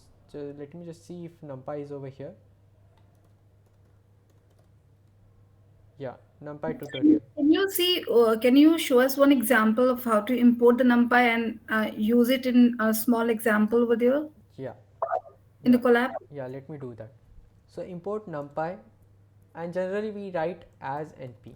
So as you might be in real world, you might be having some pet name, like you will be having one formal official name, and then your family might be calling you with some other name. So Yeah, like similarly, alias name. yeah, so uh, in Python also you can like have a pet name for every library, so that you can use that pet name uh, in the later part of the code. So to import any library or use any library, you will have to use import and the library name.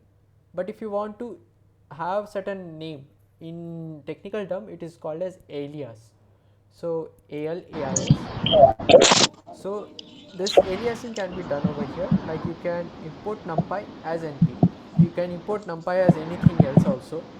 I can just write anything and use anything in my code later. Please But be on mute. NP isn't mostly used. NP is the mostly used, like it's generally used in the, Generally used. Okay. yeah. Even So when you type it, you can see that suggestion given by the collab. yes, yes. Even there is another library called pandas, which is used to do some processing on tables and other data types. Like there is a special data type called data frame, which stores tabular data. So you can do operations on tabular data as discussed in the lectures by Professor Ramesh. So you can do all this stuff over there. So for pandas they generally use PD, as Colab is also suggesting. Import pandas as PD. So let me just run this. Please everyone, please be on mute. Yeah. So let me just show you this example again. So I have this list,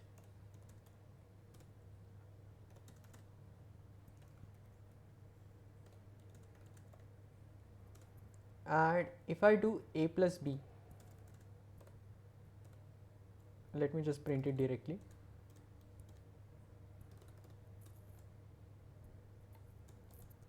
So what it will do, anyone?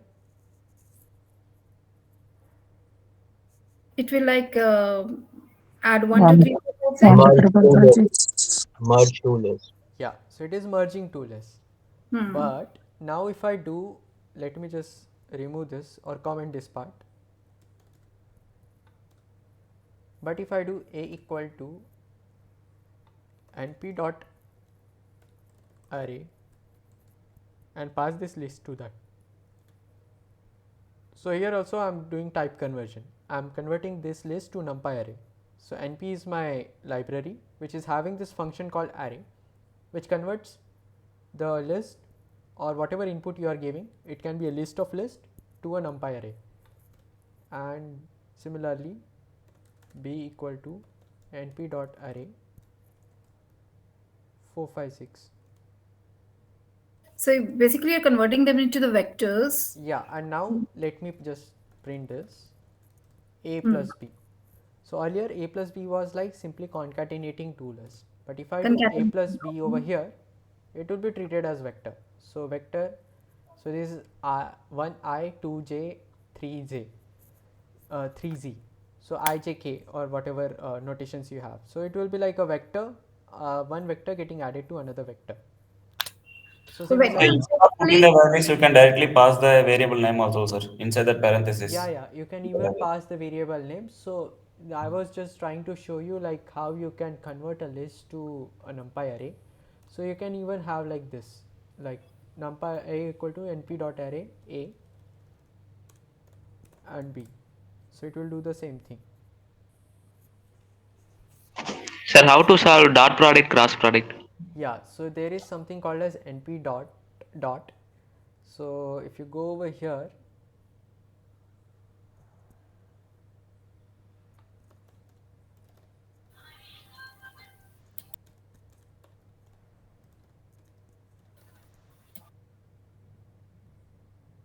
numpy dot dot.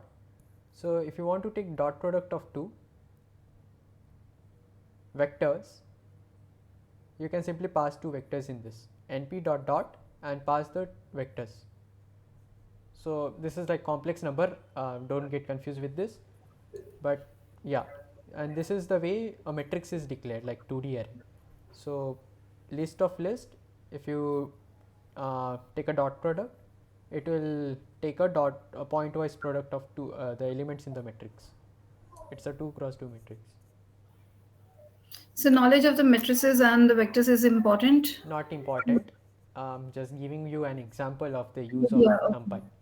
Yeah, it is important in the case of machine learning, wherein like the very foundation of machine learning is linear algebra and probability and statistics. So you will have to have a good hold of all these concepts over there, but for this you need not bother much about all these concepts.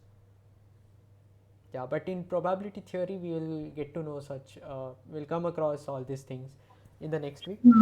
But I'm not very sure like if I'll be able, so I was planning to cover other topics as well, like I think we have covered variable and function data structures and reading a file in a data frame. Okay, so I'll just cover this part, and operations on a data frame, I'll urge you guys to go to the lecture like by Professor Ramesh and then see like the way he's performing operations on those data frames. So I'll just quickly show you how you can read, maybe like just one example. So we have imported this Excuse me, pandas. one quick question. Sorry, here you mentioned the keyword vector, right? Vector in the Yes. sense one-dimensional array. That is what Yeah, you are vector mentioning. one dimensional array, and if it is like a multi-dimensional array, that is like a matrix n. Matrix. Okay. Yeah, so if you have this multi-dimensional array, I just closed it. Yeah, that I have. Yeah, you Thank you. got it, right? So Yeah, I you got have it. this list of lists. So it is like this is the first row in the matrix, this is the second row in the matrix. Yeah, we have all studied in 11th, 12th. Yeah. So this is like all that basic linear algebra. So yeah, so you can do matrix operations and all using this library. So you can look into the details online. Thank you. Yeah. So coming to data frames. So again, you can have a variable called data frame, and then to read it, there is this function in pandas library, read CSV, and you can pass the path to the variable or the file, not the variable, the file you have. So for example, I have this file gapminder 5-year data.csv. Saish, just a quick one. NumPy is for the numerical one, and the pandas is for? Pandas library is for performing operations on tabular data.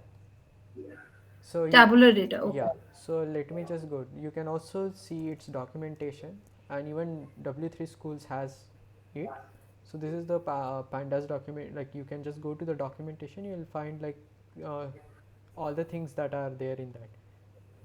Let me just go to W3 school and pandas. It is mainly for data processing and data cleaning, the pandas library. Basically to do operations on tabular data. That's an important part of Yes. data Here, analytics.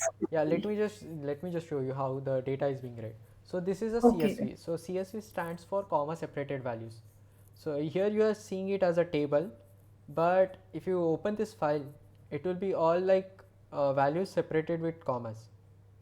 So you can also have other delimiters also in the file. Like there is something called as tab separated values, TSV file. So yeah, so comma separated file is an extension in which the values are separated by comma in each row, and when you read it, it will in any of the editors like Excel or Google Sheets. So in that it will be read as a table, and we are trying to get that tabular information into a variable using this pandas data frame. So let me just see. So pd.read csv, it will read that csv file and store that table which is of the type data frame in this variable called data frame, or let me just give it a name df.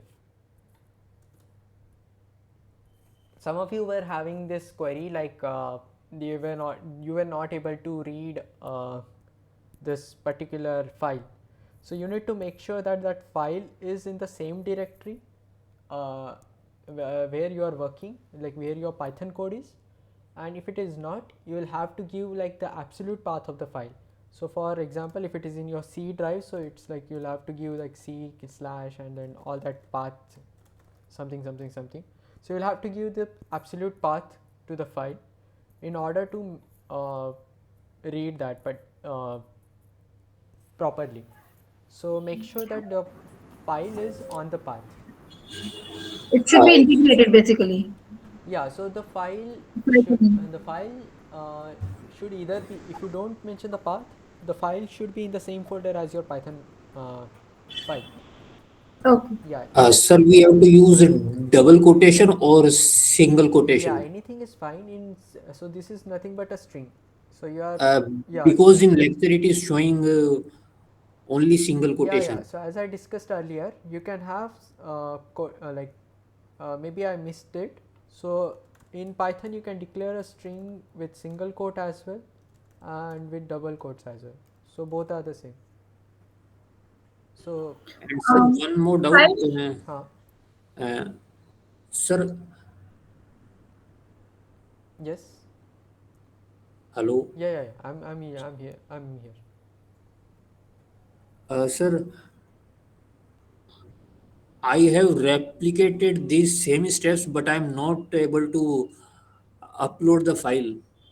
Upload the file in collab, No, no, in that Jupyter notebook. Jupyter, yeah, yeah. Okay, you need not upload it over there. It, the Jupyter notebook runs on your system locally, so you just have to give the path of that file. So you just go to the file and see the Okay. path, like where the location path is, nothing but the location of that file. So you have to give the exact location. If you right click on that and go to the properties, so you will see a location of that file where it is located. Sir, here sir, one message is coming that the symbol DF is not defined. Yeah, so That in if error. something is not defined, it means that you have not run that part and that variable is not declared yet. Okay, sir. Thank you. Yeah, so I have not run this yet, or okay, let me just try to print this dfg. So you will see name dfg is not defined because I have not declared anything or assigned any value to dfg. So for python it's unknown, so it is trying to see like where it is, and there is nothing called as dfg, that's why it is throwing that error. But if you just print df now, I have run this, so df will be having this value. So you will have to run this first. Unless you run this and it returns something to df, it won't have anything. So if I were to like write something like this, so it will throw no such file or directory, and let me just print df. It is already having that, but dfg.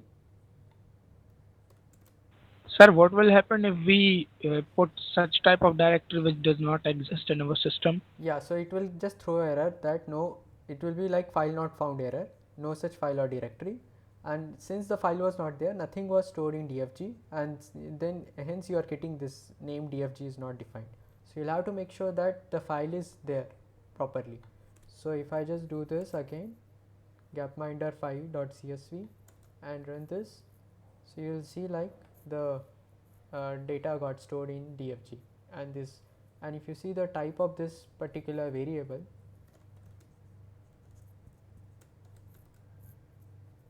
it's pandas.co.frame data frame. So this is the data frame is the type of this variable which is in the pandas library. So you can do all sorts of operations on this. I'm not sure if I'll be able to, it's already 8. Yeah, I have one question, sir. File. Actually, I joined late. Mhm. So can we have all these direction, all these guidelines that you have given? Mhm. Can we have all these things in terms of any literature? Yeah, so Because that's what I was saying. There is the initially, tutorial, yeah. complete tutorial on pandas library. So you can look into that. Like there is this website called W3 Schools. So W3. Yeah, so there is this pandas intro, why we use, getting started with it, like what is the series, what are the data frames, how you can convert dictionaries to data frames and all that things. So you can read read a CSV file, read a JSON file, you can read a Excel file Yeah. also. Like here we have this XLSX file, which is an Excel format. So let me just Uh, read that. Saish, just a quick one. I know we are running out of time. How did you get these files on the left-hand side navigation? I Yeah, mean, you'll have to use this upload option over here, upload to session storage. I'm not able to get that option. Upload. You will have to go to this right files on the left hand side. Just go to this files and there will be this upload option. Files option is not visible. Are you using I Google can see Colab or only Jupyter? Google Colab. Google Colab. Yeah. It should ideally be there. Maybe like it is present in some other section. Just check that out. It should be there over there. Google Colab import files. Yeah. So in that, not import files, there will be this symbol called files. Upload to session storage option will be there. You can figure it out later. Like it must be there. So maybe your interface is a bit different. If But we need, if we need to send the query, then you can how ask do we it do in the that? next session. We can try to resolve that later as well. Okay, there's any email where you can send a. No, not email, but No. we can Okay. try to resolve it in the next session. But if you want to see, like you can say definitely search like where how to upload file to, File in the Colab. yeah, That I can do. yeah, The Google so search I can do. yeah, so definitely you will get all these guidelines over there, like how you can do that. Got it. Got Even it. you can just look into the videos also, like uploading files on Google Colab. Fine, I'll do that. Yeah. Another one, in case of Jupyter, so can we directly upload the files instead of You giving need the not upload comment? you need not upload the file over there. What you are doing, Jupyter is being it's getting run on your local system, so you just have to give the exact path of the file over there. So if the path is present in the D drive, so you'll have to give D slash and whatever the exact path is there. Okay. Actually, sir, in Jupyter, for that, we need to change the directory in the Anaconda prompt. Yeah, so in that case, like if the file is present in the same folder as Python file, if the CSV file is in this case as it is, the Python files is also over here. So in that case, you need not give the directory. So either you will have to shift your Python file to the directory of your CSV file, or you'll have to shift the CSV file to the Python file directory, or you can just give the exact absolute path of the CSV file. That is Yeah, also actually, I already pasted one link, sir, in our chat where which should show the how to change the directory in Jupyter, so people can use it. Okay, thank you. Yeah. Yeah, so yeah, wherever you have any query, yeah, definitely you can search it online. There will be some tutorials available. So and Stack Overflow is one of such platforms where people like there is a very strong community over there who keeps helping others. So yeah, whatever query you have, just search it and you can visit any of the discussion forums online. You need not wait for the TAs to reply on the um, forum or for this. Yeah, so any other I got it, Saish. Thank you. okay, yeah, so there were Can you other give an topics also I by wanted to cover. Yes, please. opening or reading a Excel Excel file file, or yeah, sorry for that. file or JSON file in Yeah, Colab? so there is a function called read underscore Excel. You have to make sure that you write Excel and not XLSX over here. So if I Okay. write IBM 313 marks dot XLSX, so let me just print.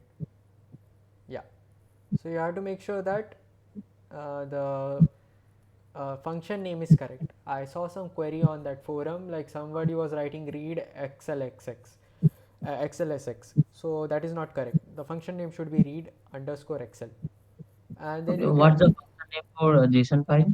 JSON. I don't know exactly, but here it must be, yeah, read JSON. Okay. Yeah, So Thank you. afterwards it gets converted to data frame format, and you can do whatever operations you want to do, like finding the mean of a column or accessing a column. We'll discuss this in the next session mostly. Yeah. Hi. Uh-huh. Hello. Yeah, I have three quick questions. Yeah. So, in this portal, like first time I'm joined in this session. So, Okay. in this portal, is there any place to ask question and get Yeah, our yeah, yeah. doubt? So yeah, let me go to over there. So in this Swayam portal, there is this option called ask a question.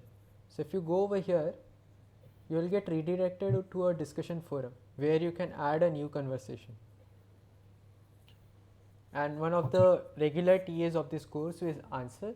I am actually not a regular TA of the course, like I am mostly taking care of these live sessions, but there are other team members who will be taking care of answering to your queries on this discussion forum. Yeah, fine. Yeah. And another thing is like I see the assignment, most of our multiple choice questions. So Yes. once we complete and that's it, right? Yeah, So you'll have to like answer them and then submit. You can submit any number of times before the deadline, okay, and yeah, once the deadline gets over, it will be frozen, and then you'll get your evaluation directly. okay, this will directly impact our certification and our I think learning. yeah, Yes. I think there will be some grade associated with every assignment. So yeah, it will get counted towards your final grade. Yeah. Yeah. Thank you, and thanks for your session. Thank you so much. Thank you for joining, and thank you everyone like for asking questions. I also learned a lot of things today with you all. Yeah, and I hope like it was helpful to everyone. And for those who found it like too basic, please bear with me because I want to bring everyone to the same level, and that's the main point of this session. By what time will you upload the lecture on YouTube? Uh, I'll try to upload it at the earliest. Sorry, who was there? Yeah, Ismail. Yeah, so I'll upload it at the earliest to my YouTube channel. Let me share the YouTube channel link again over here. Can we solve any assignment questions from all the concepts that we have taught today? Sorry. Can we solve any assignment questions from all the concepts that we have taught in this lecture? Yeah, mostly you will be able. You should be able to. Let me just quickly check. Yeah, so the statistics related part I wanted to cover actually, like I could not. So there is a lot of things involved over there. So I have to talk about central tendency and dispersion and visual data representation, but I'm not very sure. But I think it should be very basic. Uh, like you should be able to follow up with that. But anyway, we'll discuss this in the next session. The next session will be, I hope it is before. So can someone please see calendar, like what is the next Friday? 31st month. That's third, I think so. 3rd of Third or fourth. February. Third or fourth. It's 2nd of February. 2nd of February, yeah. So yeah, 2nd of February. So the deadline for this is 7th of February. So yeah, we'll cover those topics as well, like if you need. So should I give an attempt to the assignment You questions can now? submit it, like you can attempt it, you can submit it any number of times before due date. You can change the I answer have and read submit. And the last submission will be taken as a final one, Yeah, the right? last submission will be taken into consideration. Okay. Had a great session. Thank you. Thank you. Hello, sir. First, Thank you shall we everyone. leave the Hello. meeting? Yeah, you all can leave now unless you have any query. I'll also end the session shortly. Thank you, Sash. Thank you everyone for joining. Uh, Excuse me, I have a question. Uh-huh. So, how do I remove the default serial number when importing an Excel file? Thank you, sir. Sorry. Uh, Default serial number when Serial importing an number. Excel file. I'm not very sure like about the serial number you're talking about, but yeah, I'll have to look into it. Like if there is any serial number associated with the Excel file. No, Thank you, sir. when Thank you. we import anything to a data frame, the default number line comes, right? The default He's serial number. talking about indexing kind of stuff. Oh, Indexing, yes. indexing. Yeah. So yeah, I'll talk about it in detail in the next session. Uh, yeah. So yeah, please wait for that. I'm not sure if I'll be able to extend this session any further, but yeah, please wait for that. Next session will definitely cover some some of the topics that I was supposed to cover today. Sir, still, uh, sir, I am not able to. Uh, Yes, sir. Uh, Excuse me. yeah, don't worry, couple. Like if you are not able to get it as right away, the recordings of this session will be uploaded to YouTube. You okay, can okay. look into them at your own pace. So yeah, don't bother much about it. And you can also like, even if like we are not able to answer your query, as I said, you can definitely go to any discussion forum online, not the NPTEL one, and there will be people who would have answered such queries, and there will be video tutorials as well on each of these topics, so you can look into that as well. Okay, sir. Yeah. Sir. Hello. Yes. Hello. Yes. Yes, sir. Like in other languages, there's C++ and Java, we have have a concept of maps. As you initially told about the dictionary, can we use dictionary for implementing maps in Python, or is there any other concept? Sorry, I didn't get you.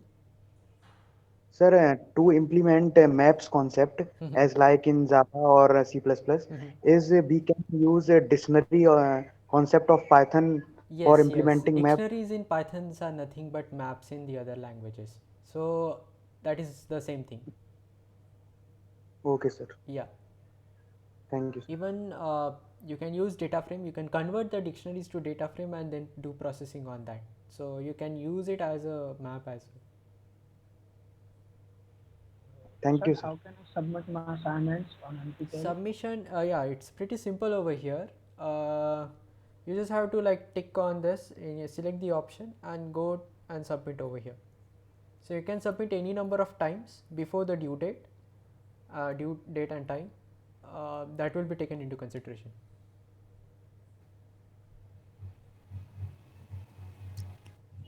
Sir, Excuse me, sir.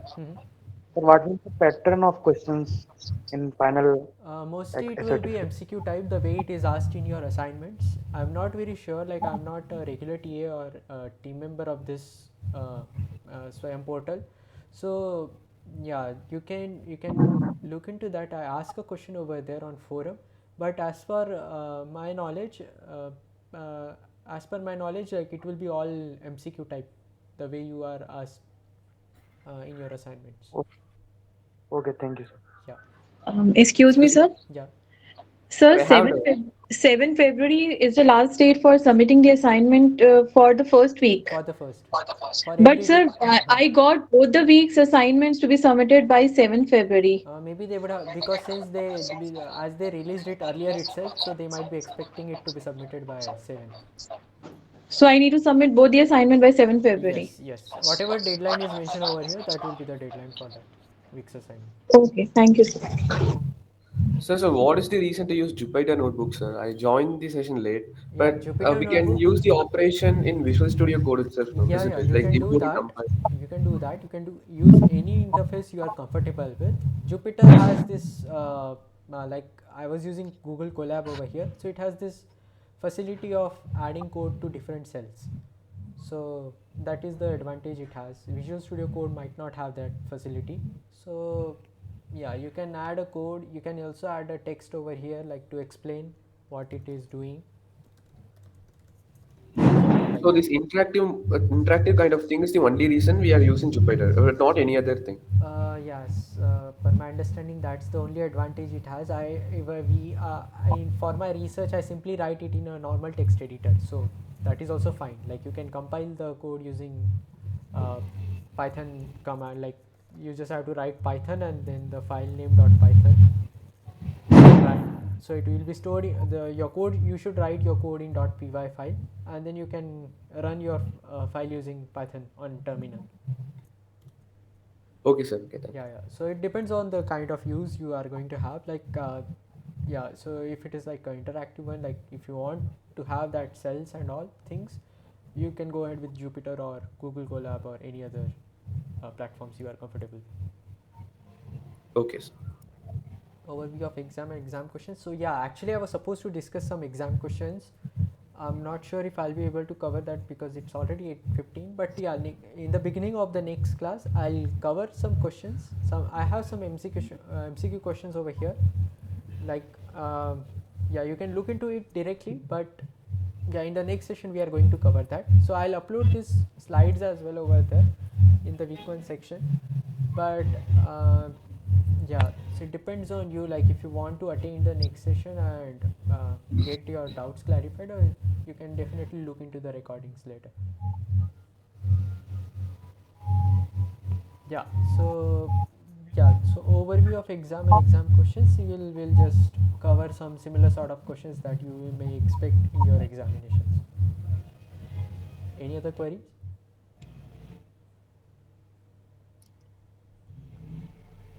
Okay, so thank you everyone for joining, and I hope the session was useful for everyone. Thank you. Thank you, sir. Thank you. Thank you, sir. Thank you, sir. Thank you very much. Thank you, sir. Okay, I'll end this session now.